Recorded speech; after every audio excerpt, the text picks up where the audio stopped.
ফরিদপুরে পরীক্ষামূলক আঙ্গুর চাষে পুরোপুরি সফল হয়েছেন আহমেদ ফজলে রাব্বি। প্রথম বছরেই তিনি নানা জাতের আঙ্গুর চাষ করে বাজিমাত করেছেন। আগামী বছর থেকে তিনি আরও বড় পরিসরে বাণিজ্যিকভাবে চাষ করবেন বলে জানিয়েছেন।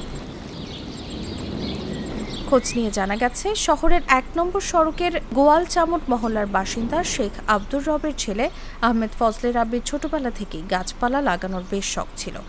২০২২ সালে শখের বশে বাড়ির ছাদে ৪ ধরনের ৪টি আঙ্গুরের চারা রোপণ করেন। এরপর ২০২৩ সালে শহরতলির শোভারামপুর ইউনিয়ন পরিষদের কাছে ৭০% জমি ৫ বছরের জন্য ২,২৫,০০০ টাকায় লিজ নিয়ে 3 স্টার গ্রিন নামে বাগান করে তোলেন। আমরা এই আঙ্গুর চাষে আসি, একটা সময় আমরা ছাদ বাগান করতাম। তো ছাদ বাগানে আমাদের আঙ্গুর লাগানোর পরে আঙ্গুরে অনেক মিষ্টতা হয়। তো তারপরে আমি এবং আমার পার্টনার সেলিম আল দিন, তো আমরা দুজনে এই জমিটা লিজ নিয়ে পরীক্ষামূলকভাবে আঙ্গুর চাষ শুরু করি। তো আমরা এখানে ২০ শতক আঙ্গুর গাছ লাগাই। তো এবছর বেশ কিছু জাতে খুব ভালো মিষ্টি হয় এবং ফল আসে। তো সাধারণত আঙ্গুর গাছে ফল আসতে ২ থেকে ৩ বছর সময় লাগে, কিন্তু প্রথম বছরে আমরা বেশ কিছু জাত ভালো রেজাল্ট পাই। সরেজমিনে দেখা যায়, ফজলে রাব্বির বাগানে ৫০% জমিতে ১ বছর বয়সী নতুন পুরান বিভিন্ন জাতের প্রায় ৪৫০টি আঙ্গুর গাছ রয়েছে।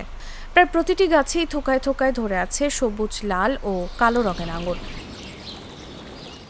ফরিদপুর কৃষি সম্প্রসারণ অধিদপ্তরের উপপরিচালক কৃষিবিদ মোহাম্মদ রফিকুল ইসলাম চাকু নিউজকে বলেন, বাগানটির কথা শুনেছি, তার বাগানের আঙ্গুর খেতে সুস্বাদু ও মিষ্টি।